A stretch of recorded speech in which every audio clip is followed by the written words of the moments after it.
Então vamos orar mais uma vez. Agora, pedindo ao Senhor nos abençoar na palavra. Senhor querido,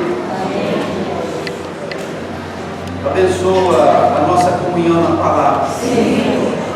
Senhor, nós precisamos de Ti, Senhor, conduzindo a nossa leitura da palavra, a nossa exposição da palavra.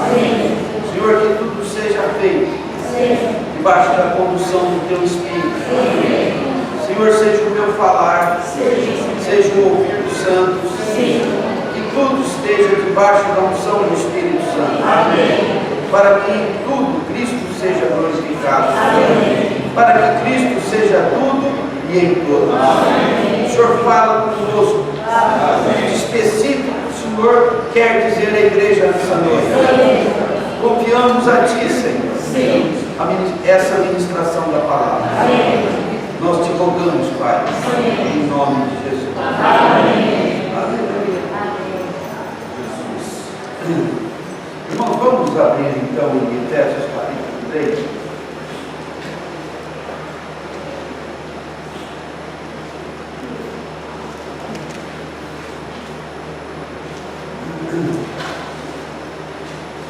Irmãos, já há algumas boas semanas nós temos nos detido nessa porção de Efésios, do capítulo 1 até o versículo 13. E eu vou ler até o versículo 4, e os irmãos acompanhem aí.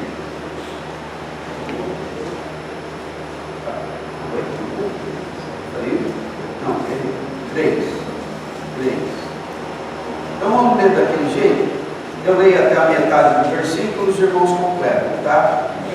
Para todos ficarmos concentrados na leitura. Por esta causa, eu, Paulo, sou prisioneiro de Cristo Jesus, por amor de vós, gentios, se é que tendes ouvido a respeito da dispensação da graça de Deus, a mim confiada para aos anjos. Pois segundo uma revelação me foi dado conhecer o mistério, conforme escrevi há pouco, resumidamente, pelo que quando ledes podeis compreender meu discernimento do mistério de Cristo. Amém. Podeis compreender o meu discernimento do mistério de Cristo. Irmãos, nas 2 últimas semanas, o Josiano teve nos falando sobre mistério. Há muitos assuntos misteriosos na vida, no universo, e nem tudo a gente precisa saber, mas há um mistério que é essencial que nós conheçamos, e este mistério é Cristo. Como surgiu o universo? Não precisa perder tempo com isso não. Só se você quiser estudar astrofísica e tal, mas se não é isso, não precisa ir atrás daquelas teorias não. A vida é cheia de mistérios. A ciência se dedica a dedicar mistérios, mas há um mistério maior. Há um mistério que diz diretamente ao nosso destino, que é o mistério de Cristo.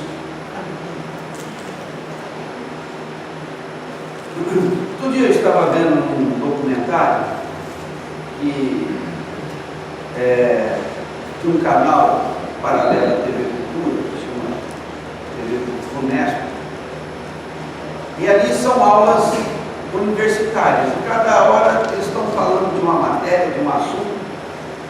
Eu gosto de ver as aulas de astronomia. E o professor estava falando sobre galáxias e fusão de galáxias. Que a nossa galáxia, que é a Via Láctea, vai se fundir com uma outra galáxia, né, mais ou menos do tamanho da nossa, que se chama Andrômeda. Né? E elas vão se fundir. Né? Mas não fica preocupado, isso aqui vai ser daqui mais ou menos 3,8 bilhões de anos.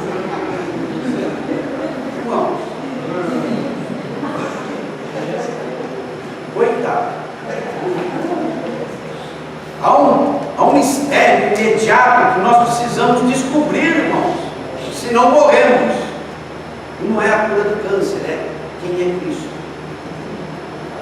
Porque tudo gira em torno dele. Tudo foi feito por Ele. É dele. E é para Ele. E vai se convergir nele. Aleluia. Todo joelho se dobrará. Toda língua confessará o senhorio de Cristo. Aleluia. Alguns fazem espontaneamente, como nós estamos aqui fazendo. Outros farão muito contrariadamente. Mas farão. Porque tudo gira em torno de Cristo. Aleluia. A nossa existência gira em torno de Cristo. Se não ajustarmos o nosso viver a Cristo, nós não teremos como viver bem.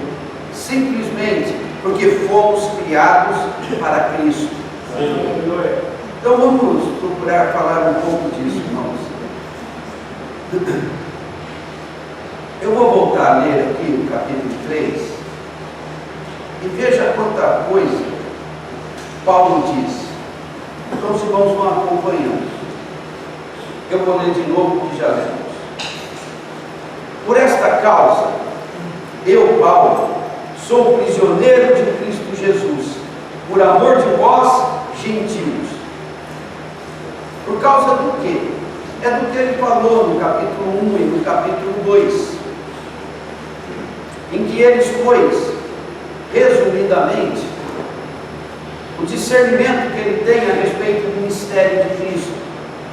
Então, no capítulo 1, ele fala como, na economia de Deus, Cristo é o centro. E no capítulo 2, ele fala como Cristo agiu para nos levar à centralidade dele.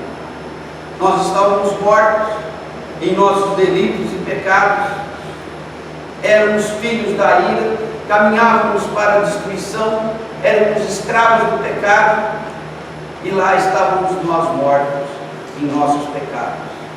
Nessa situação, Cristo nos deu vida juntamente com Ele. E juntamente com Ele nos ressuscitou. E juntamente com Ele nos fez assentar nos lugares celestiais. Aleluia.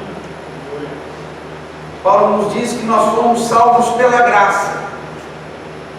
Não é minha obra, não é minha dedicação, mas é eu aceitar ou não Cristo como meu Salvador, como aquele que morreu pelos meus pecados.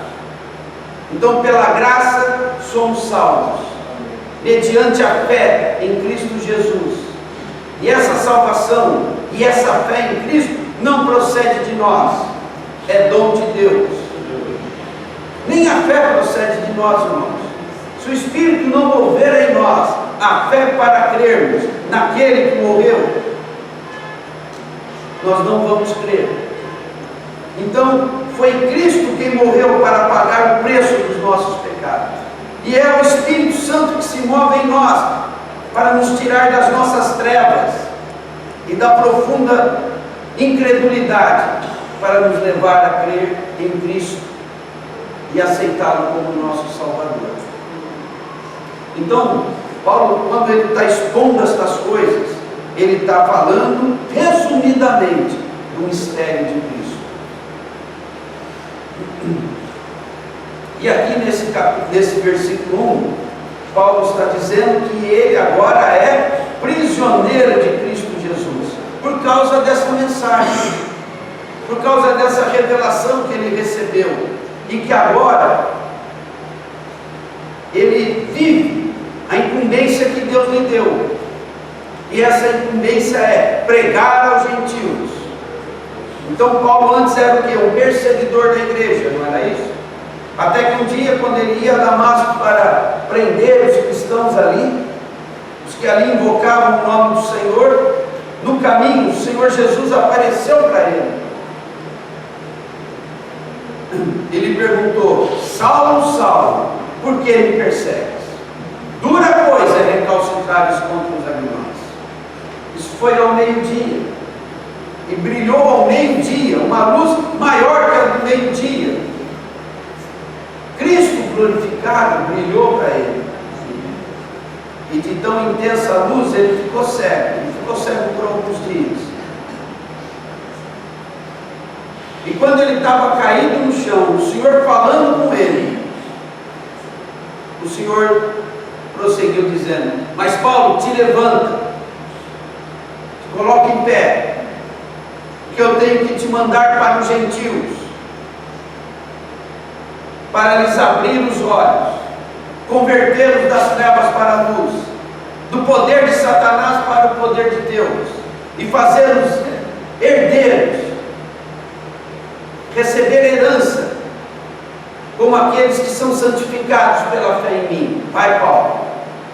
Hoje o cara mal tinha conseguido levantar, estava se recuperando do golpe, e Jesus foi direto com ele: vai para os gentios para quem eu estou enviando vocês, para você. Eles vão tentar te matar de todo jeito, mas eu vou te guardar. Vai lá e fala para eles, para que os olhos deles sejam abertos, para você poder tirá-los pelo poder da minha palavra, das trevas para a luz, tirá-los da mão de Satanás e colocá-los na mão de Deus. Amém. E fazê-los herdeiros de todas as coisas que eu tenho reservado para aqueles que são santificados pela fé em mim. Amém. Paulo disse isso no capítulo 26 de Atos, quando ele estava testemunhando para o rei, no momento em que ele estava preso por causa da palavra, preso por causa da incumbência que Deus lhe deu nesse momento. E ali ele estava testemunhando para aquele rei o motivo pelo qual ele estava preso. Aquele rei fazia o papel de juiz, e ele ainda complementou dizendo: pelo que, ó rei Agripa, não fui desobediente à visão celestial. E pregar o evangelho é sempre isso, né? Você vai e volta muito alegre, né? E os irmãos que foram e voltaram muito alegre, não pode esquecer dos que guardaram a bagagem, né? Os que ficaram aqui intercedendo, né? Então a alegria não deve ser menor por parte dos que estão intercedendo, né? Então Paulo estava lá, prisioneiro, porque Deus o incumbiu dessa mensagem poderosa, que tirava as pessoas das trevas, que tirava as pessoas da mão de Satanás e as fazia herdeiros de Deus. Então, irmãos, Paulo foi tomado completamente por isso, e a vida dele não prestou para mais nada, a não ser para pregar esse evangelho, essas boas novas. E ele saiu junto com alguns para levar essa boa notícia. E agora aqui ele está preso. Então eu vou repetir, versículo 1: por esta causa, eu, Paulo, sou prisioneiro de Cristo Jesus. Ele podia escolher outro destino para ele, né? Mas quando ele resolveu obedecer, ele só teve que ir. E indo, ele foi preso, né? Ele foi preso, mas ele tinha a opção de não ser preso, era só não ir. Mas ele foi, e agora ele é prisioneiro, mas não dos homens, mas de Cristo Jesus. Ele está na prisão porque ele ama Cristo Jesus, porque ele obedece a Cristo Jesus, e o coração dele está tomado por esse Cristo, e ele não se importa com a prisão, ele só se importa em levar adiante essa mensagem maravilhosa, que o salvou e que salva todo aquele que recebe a Cristo. Então ele está ansioso por anunciar isso o tempo todo. Então vamos continuar. Prisioneiro de Cristo Jesus, por amor de vós, gentios. Então ele pregava para os que não eram judeus. Então ele saiu pelo mundo pagão, pela Europa, pela Ásia, a média daquela época. Versículo 2: se é que tendes ouvido a respeito da dispensação da graça de Deus, a mim confiada para vós outros. Pois, segundo uma revelação, me foi dado conhecer o mistério, conforme escrevi há pouco, resumidamente. Se há um mistério, como é que se desfaz o mistério? É por uma revelação, não é isso? O que é revelação? É tirar o véu, é descobrir o que está coberto, para que eu veja o que está embaixo. Agora eu estou vendo. As coisas espirituais, elas são misteriosas. A Bíblia é misteriosa. Deus é misterioso, até que Ele resolva se revelar. E Ele se revela para aquele que o busca. O que busca, acha. Não é? O que pede, recebe. Mas o que busca, acha. O que é buscar? Se não buscar entendimento, buscar compreensão, buscar respostas de Deus, buscar compreensão da verdade, buscar compreensão daquilo que de espiritual está encoberto.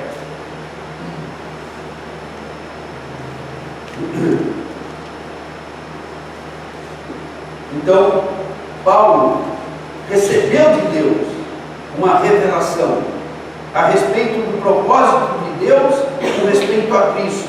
Ele recebeu primeiramente para ele próprio, e depois se tornou um pregador daquilo que ele recebeu para ele próprio. E ele disse que falou dessa revelação a respeito deste mistério, resumidamente, no capítulo 1 e 2, versículo 4.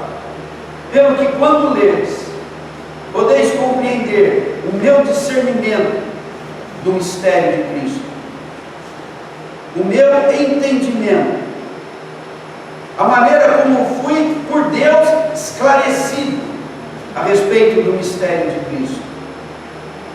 Mistério de Cristo, o qual em outras gerações não foi dado a conhecer aos filhos dos homens.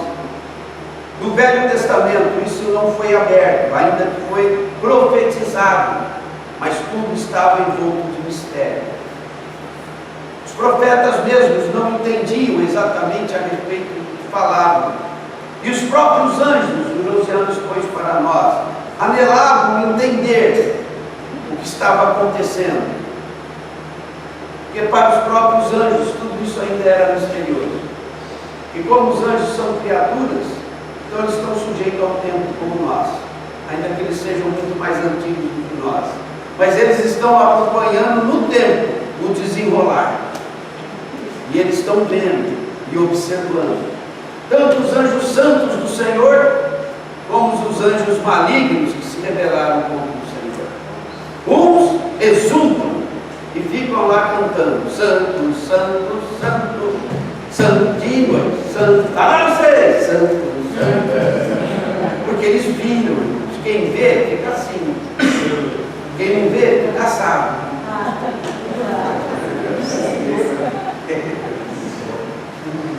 E os anjos malignos estão vendo e estão tremendo. Quem vê fica assado, quem não vê fica cru. É fogo, né? É fogo, Quem vê entra no fogo. É que eu quis dizer assim: quem vê fica assim que nem os anjos, quem não vê fica assado, ou seja, está frio. Está frio na vida. Tem que ver, irmão. Tem que ver. Se você não vê, você está frio. Agora, se você ver, você vai ficar com os anjos, encantado. Porque ele não fala a respeito apenas da glorificação de Cristo, fala de Cristo ser glorificado e nós sermos glorificados nele. Aleluia. Os anjos santos, aqueles 2/3, vão vendo as coisas e exultam no seu Criador, no seu Senhor. O maligno vê e treme, não só o que Cristo fez, mas principalmente o que Ele está fazendo em nós. O fim dele está muito próximo. Então vamos continuar aqui. Versículo 5. O qual, o mistério em outras gerações, não foi dado a conhecer aos filhos dos homens, como agora foi revelado aos seus santos apóstolos e profetas no Espírito. Agora foi revelado a Paulo, foi revelado a Pedro, foi revelado a João, foi revelado àqueles que o Senhor usou para escrever o Novo Testamento. E que revelação é essa? A saber, que revelação é essa? A saber, que os gentios, ou seja, os não-judeus, que somos nós, são co-herdeiros, membros do mesmo corpo e co-participantes da promessa em Cristo Jesus, por meio do Evangelho. Três coisas esse mistério fala a respeito do que Cristo fez para nos alcançar. Então, irmãos, quando nós falamos de Cristo, nós temos que considerar quem é Cristo. Se eu pergunto assim, na lata, os irmãos me respondem na lata: quem é Cristo? Vai na lata, irmão, vai na rápido, sem medo de errar. Quem é Cristo? Deus.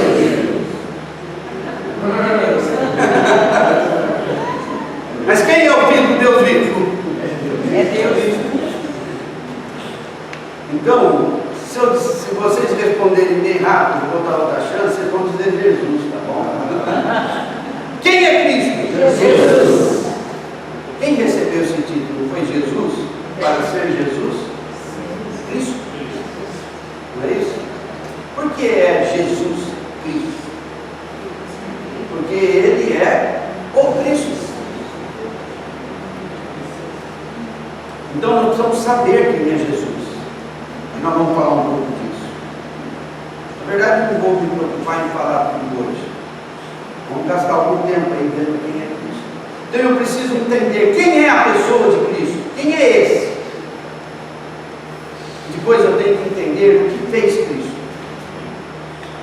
O que faz Cristo. Quem é e o que faz. Irmãos, não é só uma questão teológica, não é só uma questão de compreensão bíblica. Os nossos olhos têm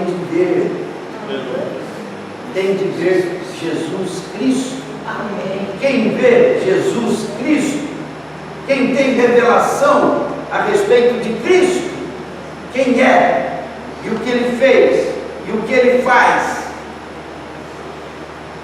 não consegue mais viver para si mesmo. Não consegue mais viver para si mesmo. Nós vivemos para nós mesmos porque ainda não temos visto direito. Somos nós que temos crido no Senhor, estamos aqui para buscar o Senhor, estamos aqui também para servir o Senhor, mas temos reservado tanto da nossa vida. Como é que a música que nós cantamos, do meu bem-estar?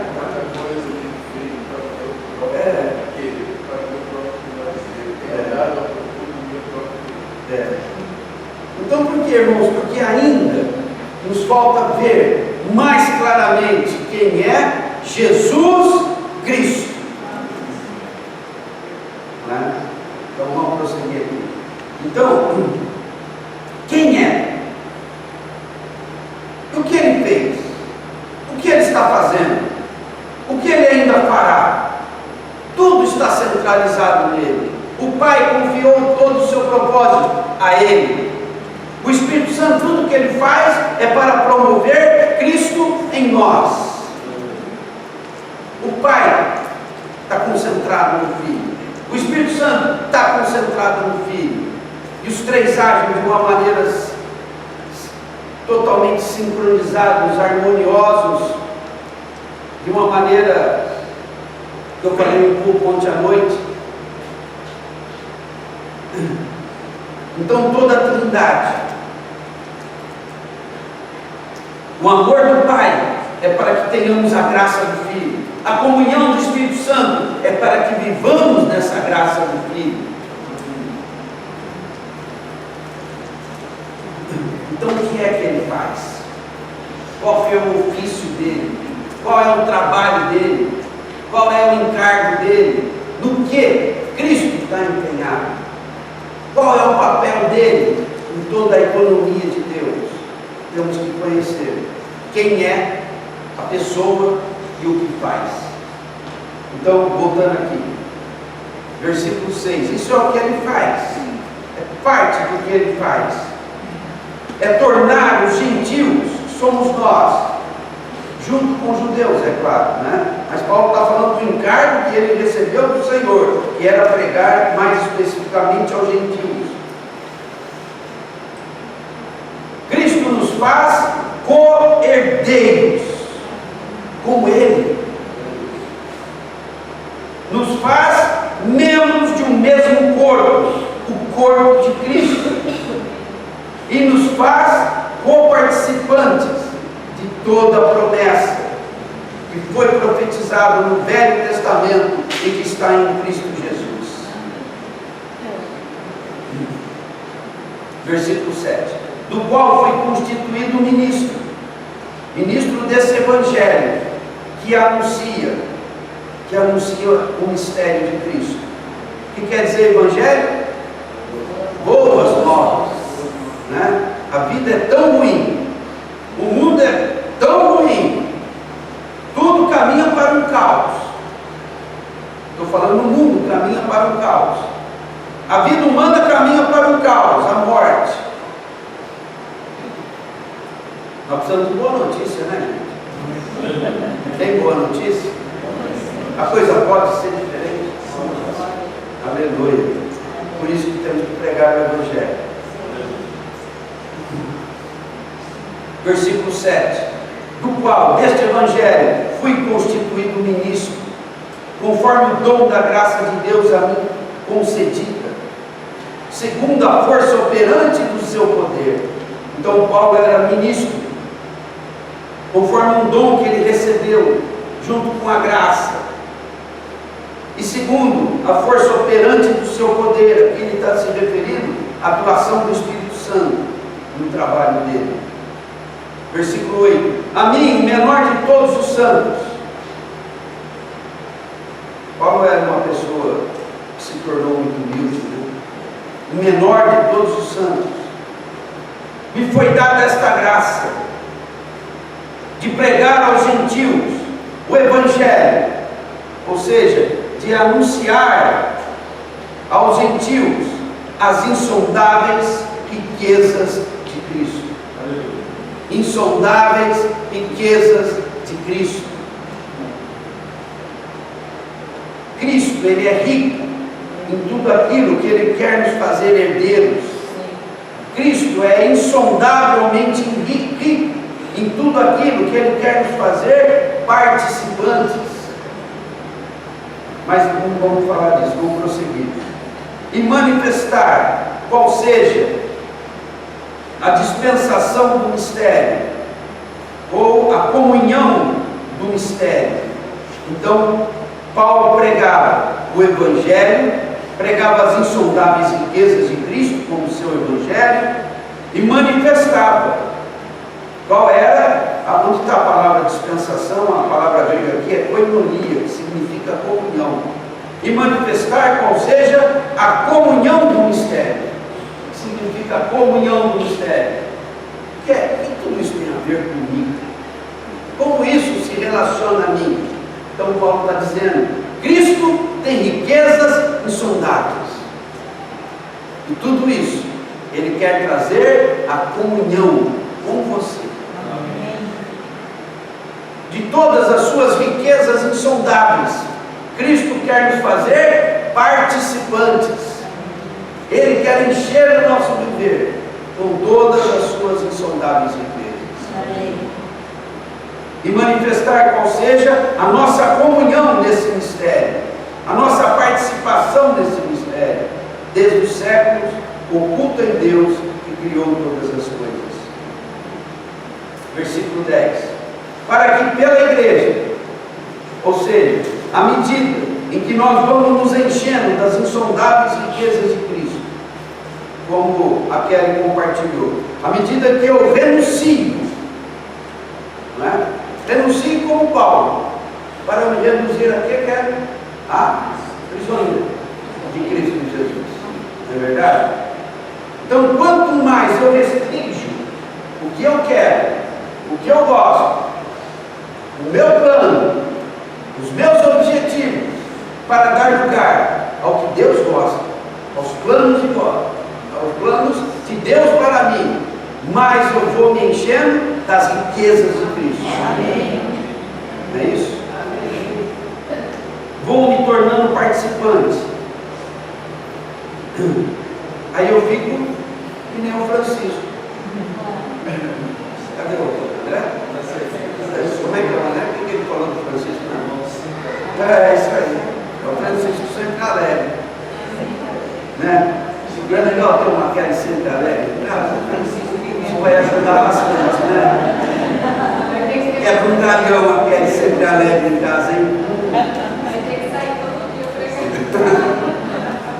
Começou a reclamar, vamos chegar.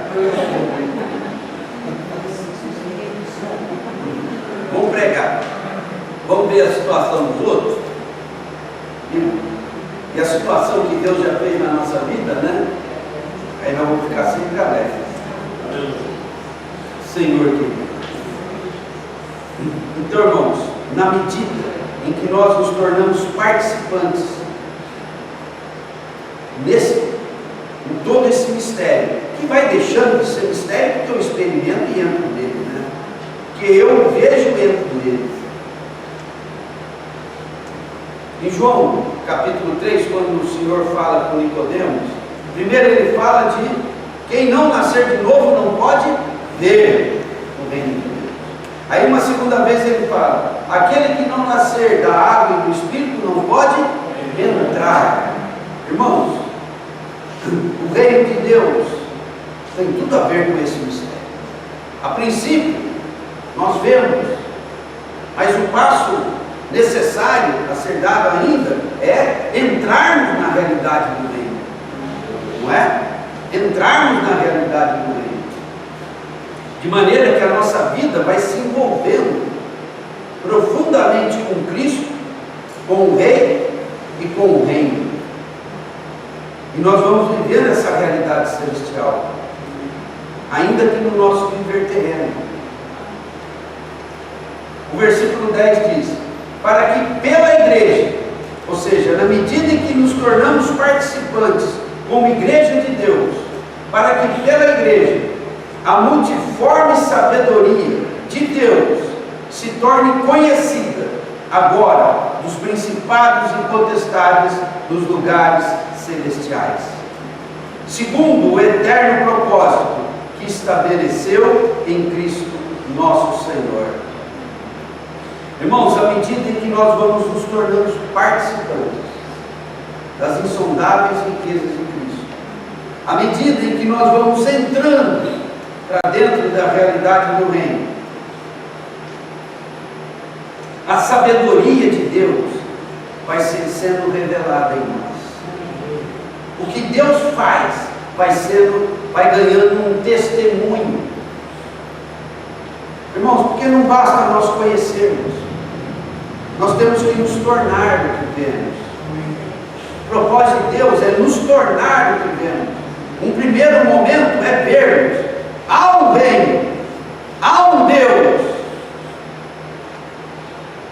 Nas trevas eu só vejo o mundo, só vejo a mim, só vejo aflição, só vejo coisas que começam bem e terminam mal.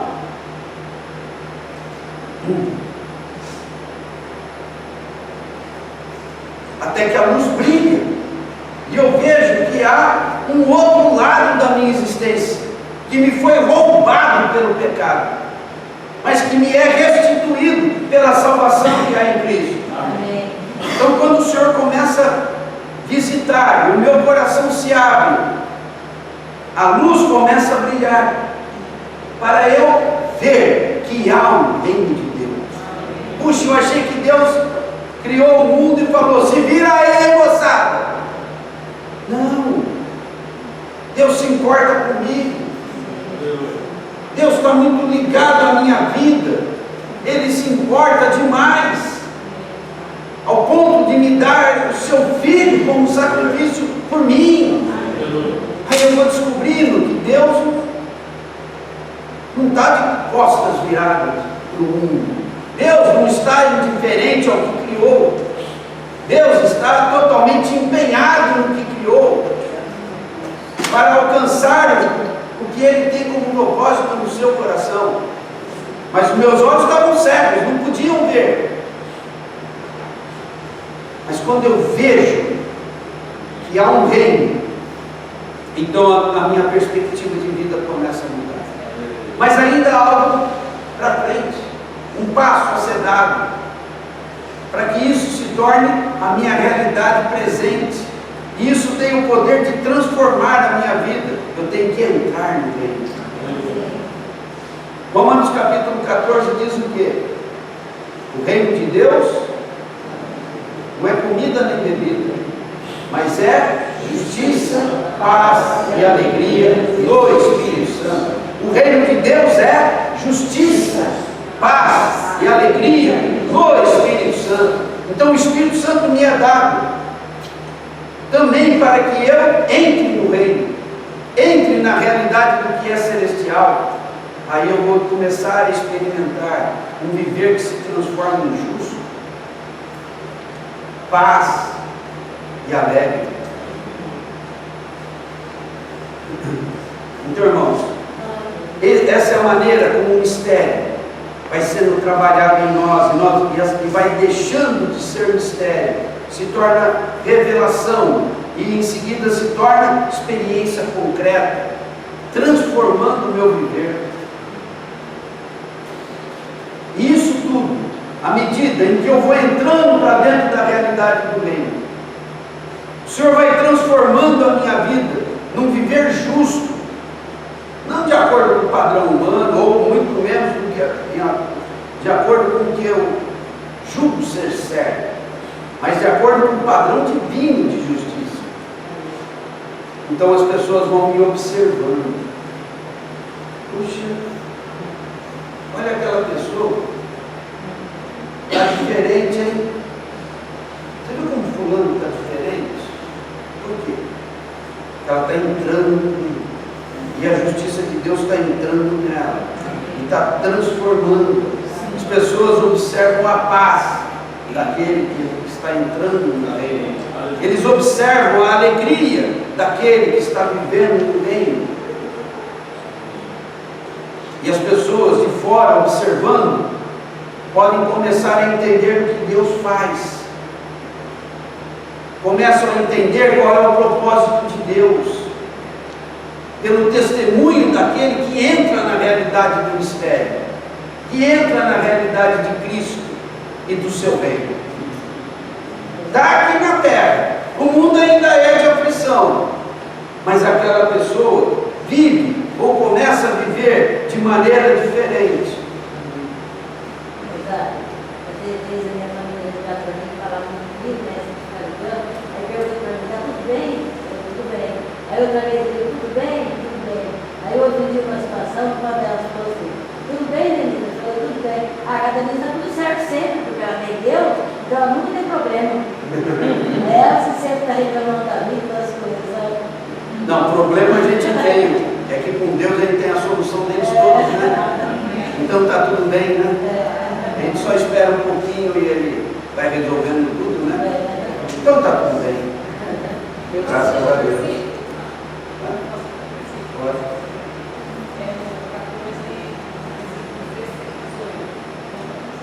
Aquele que deste modo serve a Cristo é agradável a Deus e aprovado pelos homens. Assim, pois, seguimos as coisas da paz e também as da edificação. Amém. Aleluia.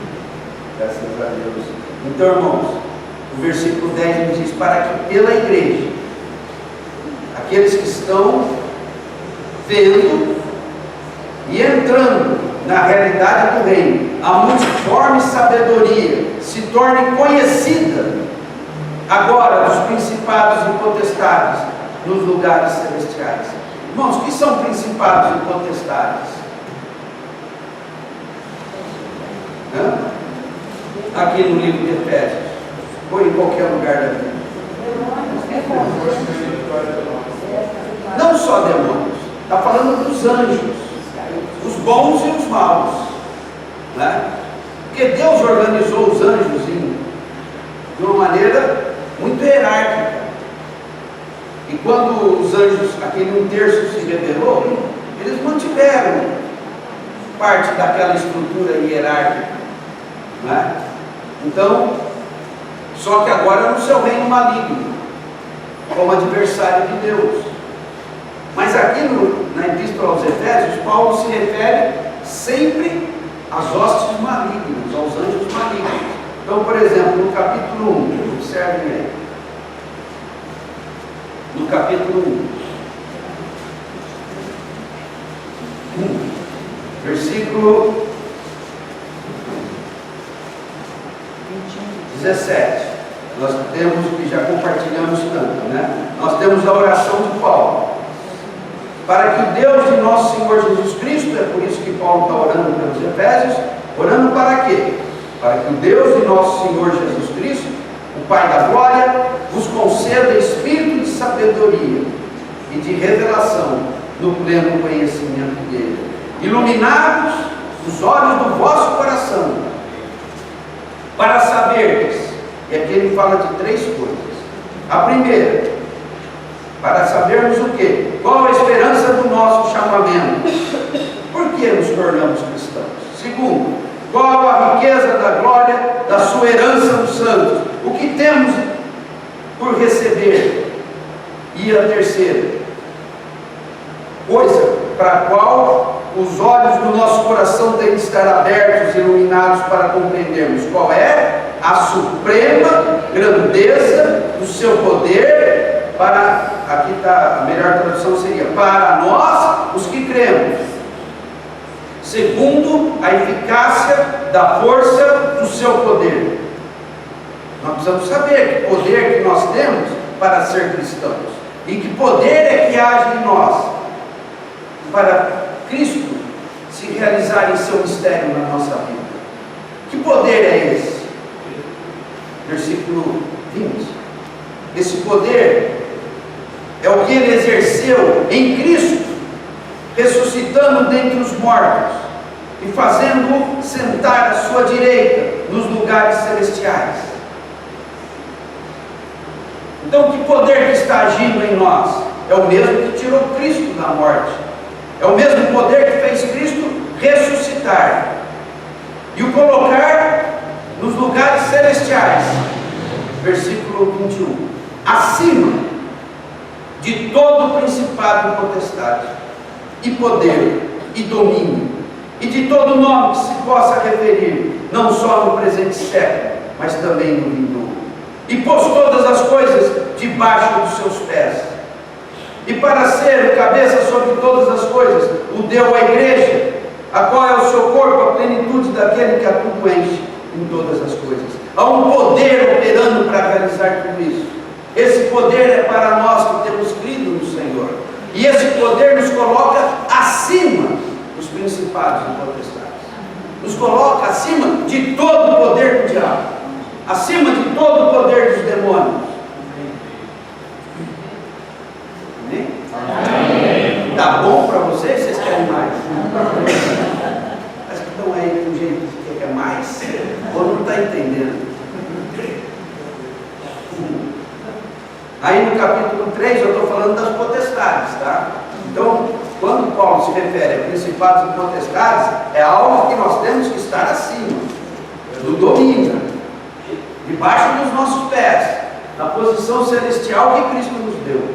Aí no capítulo 3, um pouco mais adiante do que já vimos, Paulo vai orar de novo. Versículo 16. Ele ora agora. Para quê? Para que, segundo a riqueza da sua glória, vos conceda que sejais fortalecidos com todo o poder, mediante o Espírito no homem interior. Lá, na primeira oração, Paulo orou para os irmãos verem esse poder. E aqui Paulo está orando para os irmãos terem esse poder. Aleluia. Amém. Agora vamos para o capítulo 6, versículo 10.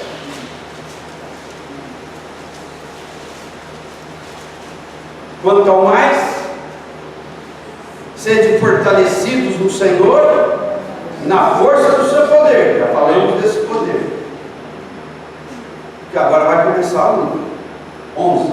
Revestimos de toda a armadura de Deus, para que possais ficar estar firmes contra as ciladas do diabo. Porque a nossa luta não é contra o sangue e a carne, ou seja, não é contra pessoas, seres humanos, e sim contra os principados e potestades, contra os dominadores deste mundo tenebroso, contra as forças espirituais do mal nas regiões celestes. Onde é que nós lutamos, irmãos? Nas regiões celestes. E lutamos contra essas forças espirituais do mal. E eles são principados e potestades. Está falando dos anjos malignos. Agora vamos voltar lá para o capítulo 3. Versículo 10. Esse mistério de Cristo acontecendo em nós, se realizando em nós. Primeiro nós vemos e prosseguimos em seguida para entrar, para viver nele, como no reino. À medida que isso vai se processando, irmãos, a sabedoria de Deus, tão variada, de tantas formas, vai se revelando no nosso viver. E esses principados e potestades vão conhecendo o que Deus faz com aqueles que Ele chama. Que Ele faz com aqueles que são redimidos, com aqueles que recebem a revelação do mistério, que recebem a Cristo e entram para dentro da realidade de Cristo e do seu reino.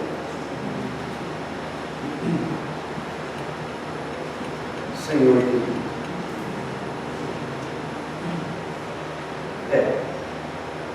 Eu vou parar. Eu só quero encerrar, irmãos, lendo algo do Evangelho de João. João, capítulo 1. Agora, só quero dar um início, e na semana que vem a gente prossegue, falando especificamente de Cristo. Quem é Cristo? É Jesus, mas quem é Jesus para ser chamado de um Cristo? Porque Ele é Jesus Cristo.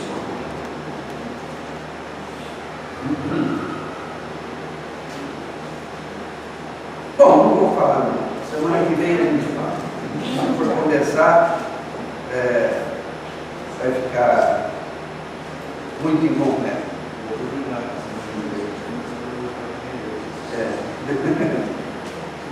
Então nós podemos dizer, Ele é tanto Filho de Deus, como é Filho de homem. E Ele é ungido por quê? Unção fala do quê? Fala de receber o Espírito, fala de ser cheio do Espírito. Jesus é o Filho de Deus, que se tornou homem, e como homem Ele foi cheio do Espírito, para ser o nosso Salvador, e para ser aquele que nos batiza no Espírito Santo. Ele é ungido para fazer a sua obra, e Ele é ungido para nos ungir. Ele foi concebido pelo Espírito Santo no ventre de Maria. Ele, quando começa o seu ministério, ele foi batizado no Espírito Santo.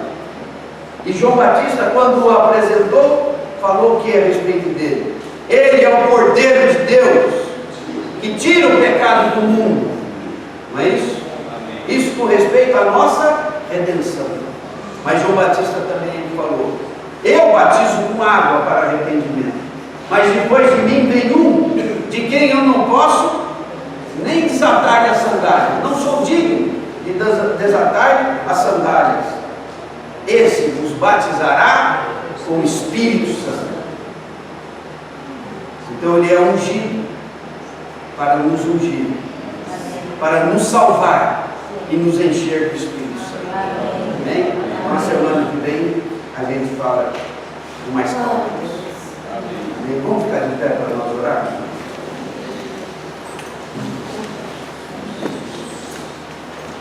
Senhor querido. Amém. Senhor. Amém. Senhor, nós queremos compreender o mistério. Amém. Senhor, nós queremos que este mistério para nós seja revelação. Senhor, nós queremos ver e queremos entrar para dentro do mistério de Cristo. Como igreja gloriosa, nós queremos entrar para dentro desse mistério.